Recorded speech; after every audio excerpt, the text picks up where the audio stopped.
right, all you Mary Magdaleners out there, we have come together here at 5 o'clock because for the next 5 weeks, 5 days a week at 5 o'clock, we're going to do a series each week on something that has to do with a particular theme. So the theme this week is building the domestic church. How is it in this time when we can't come into the church building itself that we can actually sanctify our homes, that we can build up the domestic church, the church at home, the foundation of all things. So today, I want to start with number one. And this number one is building a home altar, a place in your home where you can begin to pray. So let me show you a little bit what I'm talking about.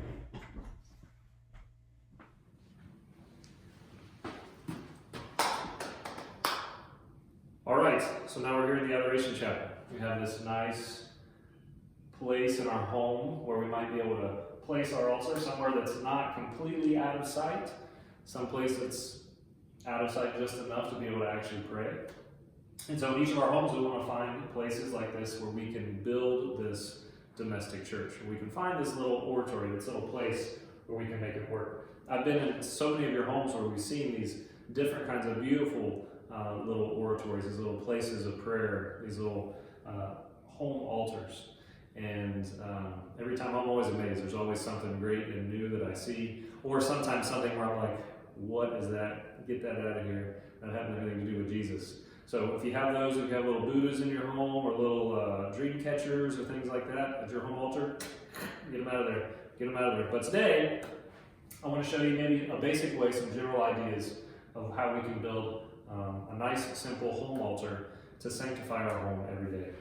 And to try not to sneeze in the process with all this pollen. All right. Number one, keep Jesus at the center. Jesus Christ is always at the center of all things that we do and teach. And so he goes in the center. 2, candles. Now, normally you'll have smaller candles, but this is about all I got access to right now. So candles normally follow Jesus around, whether it's at the altar, in his word, and images, and his saints, and people. The candles kind of follow him, and it's a nice visual image. There's something about praying before fire that is good. And so we place little candles here as well to his right and left. Now, also don't forget that we're always surrounded by a cloud of witnesses. So Jesus Christ has lived in so many people, and the people who have embraced that, and we ask for their intercession, and saints over time. So maybe you place a nice little statue. This is St. Joseph out here. Maybe it's a statue of a confirmation saint or someone you have devotion to throughout your life, or maybe it's one of your kids or whatever it may be. Place that here so you can see and it reminds you to ask for intercession. Also, don't forget the angels.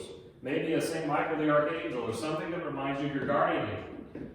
Some way of recalling to mind that they are here, they're with us, and they want to help us. And so we ask them to pray for us. So maybe it's good to have some kind of image of the angels as well. Maybe, speaking of people, you put pictures of family members that you want to pray for. Maybe family members that are deceased. So pick something that you want to put out there to recall to mind, or have your family say, oh yeah, I need to pray for that person, or pray for their soul, or whatever it may be. Keep those up here as well as a way to call those to mind. Swords are always good. Never go wrong with a good sword.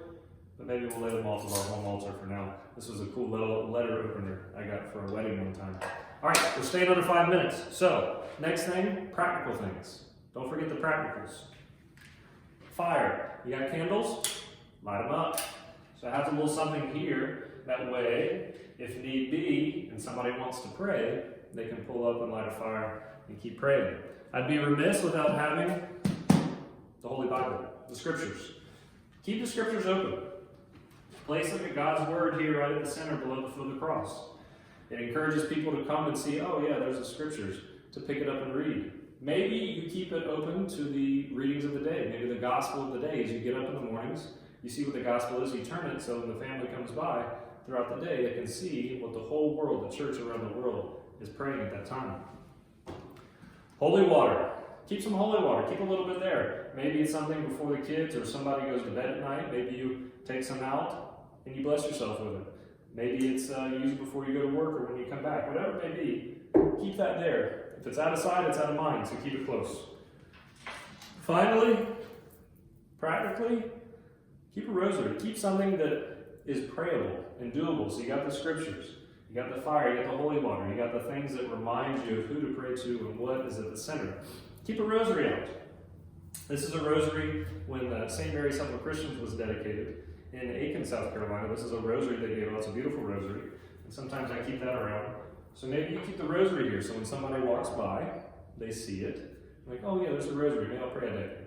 Maybe you have a little book or a chaplet that describes how to pray them as well.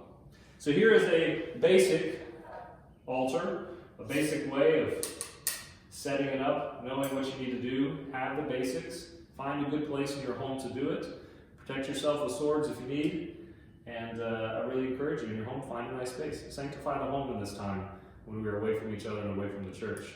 I highly recommend it. So we'll see you here tomorrow at 5 p.m. with our next way of building the domestic church.